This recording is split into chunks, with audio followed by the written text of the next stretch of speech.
What is up, YouTube? And today I'm just making a video for you guys today because I did just hit the max level, which is level 100. You can see that I own most of the characters. I spent quite a bit in this game, but not as much as like other whales. And you'll see that I basically have every single area of content done and on farm. I have all three of these thresholds on farm here with those teams, as you saw. I also have these 4 shell areas, Grim Pursuits on farm, aside from maybe Rengo because there's so much RNG. I've done all of Anasync Echoes, and this is my second time completing all of the hard Ember check. And I did end, I think, like rank 70 something in Arena last season, so I did get the frame, and you can see I'm top 100 again. So basically, I played pretty much everything the game has to offer. I also am a content creator, obviously, so I do play this game a lot, and that's mostly why I'm level 100. I've been max refreshing pretty much every single day, and I just wanted to give my opinions on the game. Not just like backlash just because it's my first impression and I felt it kind of like spontaneously, but just after like deep thinking and after playing through it all and just, you know, kind of just no-lifing the game, what I think about the state of Etheria Restart. But before that, you guys are probably curious what characters I actually built, so I'll show you guys my characters very quickly. It's nothing special. Lily being my fastest, I did get pretty unlucky with my speed rolls. I actually do have to reroll the shell as well. But you might think this is fast if you're new to the game. There's people pushing like 350 right now, and I definitely feel that. And you can see I have a lot of characters built up because, like I said, I'm not free to play. I spent a portion of my ad revenue from YouTube on the game just to make content for you guys. And yeah, like, you know, I've been building these characters. I've been trying to showcase some free-to-play teams, but it's very hard in this game because resources are limited, which we'll talk about. These are pretty much the characters that I all use that I've showed you, including like Catchy and Vice as well, and even Obel. Those are mainly the characters that I use. And today I just want to talk about, you know, what I think the game needs to have implemented. But first off, I want to say the game itself is super addicting. I think the biggest reason why a lot of people complain is because the game has a lot of potential to do very well. You know, people in the Discord always complain, people, like even I like to complain about it, but it's not in a bad way. It's mostly because the game has so much potential. There's not a lot of good turn-based RPG games that are gacha games that have good PvP that came out recently, besides like, you know, Epic 7, Summoner's War, Raid, Shadow Legends, like the 3 big ones. And I think people were hoping this would replace them, and it kind of fell short, which we'll talk about. But I think the game has a lot of potential, and I don't think it's too late for it to you know, the devs to change the game to make it better. But there are definitely some changes I think that need to be implemented to help newer players and late game players. So the first thing I would like is kind of like a roadmap. So I'm going to talk about this more in depth later, but, you know, having any kind of roadmap for like events, you know, what's happening, even like a schedule for not even just those events, but if you guys didn't know, these limited events down here, these are actually rotating, they're not real events. If there was like a roadmap for this, that'd be great. Even if there wasn't a monthly roadmap, just like a weekly live stream to have like maybe the devs or community managers come on stream and talk about it and answer questions would be such a huge change, because I think communication is a huge part of games nowadays. And without it, it kind of makes people, you know, sit in the dark and kind of just wonder what's going on, and they lose interest very quickly. So I think that's a good change that the game should implement. Now, alongside that, talking about like rotating events, I think rotating banners are pretty much the core of gacha games. A lot of people play for PvP and whatnot, but majority of the people, you know, like to pull on characters, right? We're all gacha degens for a reason. We like to gamble and like to pull for characters here. And I think it's really weird that we've had this Yelly banner, which is an LD banner. It's like an Apex banner, right? So it's not even like a easily attainable character, right? It's like one of the ones that you get from like the 0.25% pool that you need these Apex summons to actually summon for, and these are 3 times more expensive. And this is like the only banner we've had running for like more than a week now, and it makes no sense to me. I think there's so many good characters in the permanent pool that we could be going for, and I think if the devs were actually, you know, paying attention to the game progression and how, you know, comps are turning out and shaping up, I think it'd be very smart of them to, one, just release any banner for anyone, but, you know, I think releasing something like a Kloss banner could do great wonders for us as players that don't have it. I have it, so I can't really speak for, you know, those people, but I noticed a lot of people don't have Kloss, and it's very difficult. I'm not gonna lie, she's very good. Or even something like a good DPS, a blue DPS for Aurora and even Doki Doki, like, you know, Giada, or like, not Rahu, sorry Rahu, but like Rosa, right? I think any one of those three, if they were on a banner, people would spend on that, right? And that's good for the game because players feel like, you know, there's stuff going on with the game, like banners are coming out, and also they can actually pull for something that can potentially help their account, right? Also just will make them a lot of money, so it's very confusing to me why they don't do it. Yeah, I don't really understand the no RGB banner thing. Like, yes, there is a banner, but this is like a very limited banner, and a lot of people are hesitant to pull on LD-SSRs, or at least they will be later on, because of the fact that these get power crept for PvP pretty fast, and Yeli's like a pure DPS character, so people are scared, and they're just more expensive to pull for. So yeah, you know, there's way more impactful characters in the RGB pool that they should be running right now, honestly. Like, just rotate them, you know, every single week we should have like a rotating banner of whatever character, maybe even two, and I think the game will just feel a lot better, and people won't feel locked into summoning on the permanent banner. And you know, I think right now people are like summoning on the permanent summon because they're looking for like 3 characters ish, and if they don't get them after like 200 summons, they get very depressed about it and they don't want to play, right?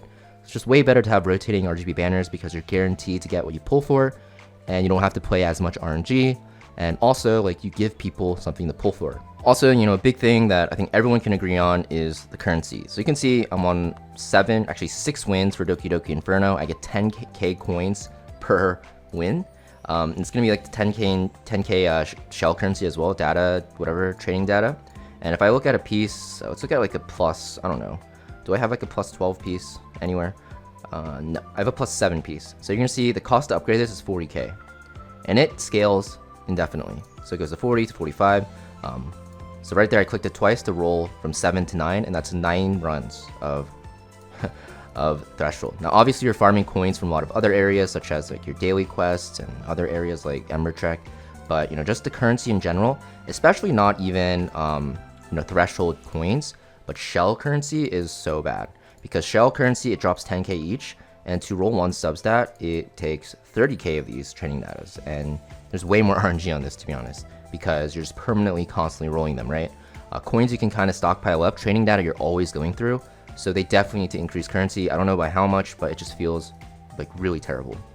Another thing I want to talk about is the events. So the events are very lackluster, I'd say, mostly because you're kind of forced in a situation where you have to pick and choose what you want to buy, which is very daunting for new players. I don't think they understand. I think it's just better to allow players to buy it out, to be honest. Maybe even decrease the rewards, like, you know, remove, I don't know, like the supply packs and stuff like that, or just give more currency, and, you know, not make it so RNG based. You know, if you get bad RNG, sometimes you don't even complete the event, which is just feels terrible. I think they need to improve the events, and they need to increase the amount of limited events that are rotating, because it feels very stale considering that we've done this Champions Call for the 3rd time now, and the game's only been out not even for a month. So I really hope that they add more events. I think it's definitely necessary. And, you know, to tie it all together, I think like more daily energy is very important. Right now, because we're in the honeymoon phase, and the game does give a lot of crystals, don't get me wrong, we are actually able to max refresh, which is very good. You get to level up very quickly, farm a lot. But the thing is, what happens when, you know, 6 months down the line, when people are starting to save all their crystals for the characters that come out? Right now, we get so many free summons that you could pull a ton on the permanent banner. But once this starts to dry up, I feel like the game definitely has to give us more daily stamina. They do give us some in the daily quests, but it's not nearly enough considering how bad the drop rates are for stuff in the game. Definitely they need to give us more currency, whether it be through like union rewards from check-in. They already give us like 100, I think, but maybe they should give us like a stabilizer on top of that. Just something to give us more energy, even like an event, like alongside this Dazzler Pulse. Maybe if they give us like a checklist somewhere, like if you do like these 2 Grim Pursuits, 2 Thresholds, and 1 Phantom Theater, maybe if they gave us like a stabilizer for completing it all, or 2, maybe 1 for each, I think it would feel a lot better for farming and for people that don't want to refresh crystal. Now in terms of content, I don't think like nerfs are necessary anymore. Maybe like if you're newer to the game, you feel like nerfs are necessary for like some Infernos. I think Infernos are actually in a good spot after the next round of nerfs that just happened. The only like area of content for Infernos that really needs a nerf, to be honest, and not because of like the difficulty, but because of the RNG, is definitely Rengokutsu. I think this one needs to be nerfed because you'll see like the runs are done with very specific comps only, and even these comps at max, they get like 60% win rate because of the silence that the ads put, which is super annoying. So I think that needs to be nerfed. And another thing that needs to be nerfed is I think Hell 3 and Hell 4 should be slightly lower in difficulty. I don't understand why, if you look at the last patch of nerfs, Doki Doki Inferno's health pool went down by 10%. Same with Teramaton Inferno, 20%. Actually, Doki Doki's 10%, Teramaton's 20%. I don't know why they didn't do that for, you know, Hell 3 and Hell 4 as well. I think like the people that are stuck the most and honestly have the most qualms about the game are stuck in like Hell 3, Hell 4. I think people farming Inferno, they already, you know, have a way to get through it because they'll eventually do it. But the people on Hell 3 and Hell 4, 1, they're probably free to play, 2, they're probably more casual, and 3, they're probably less experienced in these like hardcore grinds PvP gacha games. So I think helping them out is definitely a good option because, you know, Hell 4 and Hell 3 isn't really late game farming. You have potential for late game drops, but it's not that great. And Inferno is the late game content, so why not make it easier for the newer players to get into Inferno? And before people say, oh, we shouldn't nerf everything, why are we making it easier? You have to realize in a PvP gacha game, you need a good, like a large player base for it to survive. Otherwise, like the queue times get too long, you're fighting bots all the time. In World Arena, which is like the real late game content, you'll start having like 15-minute, 20-minute queue times, which is already an issue. So I think that they need to actually cater to newer players.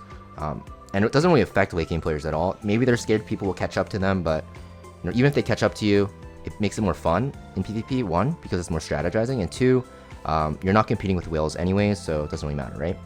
The last thing, not the last thing, but I guess the last 2 things I want to talk about have to do more with PvP. Arena. So Etheria, very important because the rewards you get are super good, right? Just from like the weekly rewards, you get a ton of this currency, which you can use in the shop to actually buy stuff like Lattice, Shadow Prints, Summons, and what I've been spending on lately is training data because it's so limited, right? This is actually what like after I buy the Lattice, the Golden Lattice, I actually plan to only buy this now because I don't really need any more Purple Lattice anymore and I don't need Summons. I kind of just need training data, so this is what I've been dumping it on, right? And I think because Arena is really good for rewards because of that, you also get these great rank up rewards every season, which is great. You get a, you know, basically a Golden Lattice every month and a ton of this currency, so you get a ton of training data as well. And of course, there's other stuff that they give you for being like top 200 and stuff like that. Arena is very important, and you set your formation right, but the gear doesn't lock. So when you're farming, you're moving your gear around. Sometimes your defense becomes naked and you start dropping points, and it's super annoying. For example, you see my battle record. Basically, the losses I have, not all of them, obviously, but a lot of them is because I'm just farming, and yeah, my gear is just off, right? So I think that's a big thing they have to do. They already do it in Union Wars, which is good, but they should definitely do it for Arena as well because it just feels terrible. And talking about Union War, I don't know if you guys have been paying attention. I'm a vice captain in my guild, and honestly, the UI for this is absolutely terrible. 1, when you're attacking, you can't put notes anywhere to actually, you know, tell people, you know, what speed enemy characters are on. And 2, it's so hard to track who's attacked and who hasn't. And also, on top of that, you actually can't see what characters you've already used. So you can only use a character once in Union Wars in offense, and after you use it, you can't like, you have to like remember it or write it down, which is super annoying to me. And you have to re-gear your characters, obviously. And if you go in by mistake and you don't realize, you know, oh, I didn't gear the character that I want to use because I just used the character that I planned to use and I forgot, well, you lose your attack because if you exit, you lose, which is very annoying. It's not like that in Arena. In Arena, if you actually go into an arena battle, like, you know, say you're challenging someone and you go in, before you deploy your units and start the battle, if you leave, you don't lose your ticket and you don't lose points. So I don't know why it's not like that. There's a lot of changes that need to be done to Arena, not Arena, well, Arena as well, but Union Wars, because it just feels very clunky and very unorganized. And the last thing I want to talk about is the skins. So the skins, in my opinion, are very bad. I think it's not just my opinion, but everyone's. They're basically just recolors of the characters, and they're selling it for I think it's like $13, $12 in USD. And I think like this game, especially because it's 3D, has such a good potential for skins. Maybe they just rushed this out without putting much effort into it, but I think like future skins, they definitely need to start putting more effort into it, because I think, you know, skins are something people are willing to actually spend money on, even free-to-play players, because it makes your characters look cool, right? So I think, you know, the skins definitely have to be better.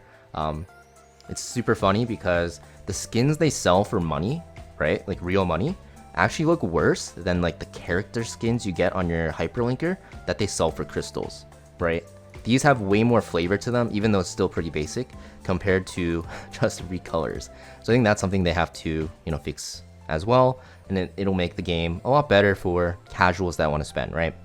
But yeah, that's pretty much what I wanted to talk about. You know, not trying to flex my level or anything, but I played the game pretty much all day, every day for the past month because, you know, it's kind of what I do as a job for you guys.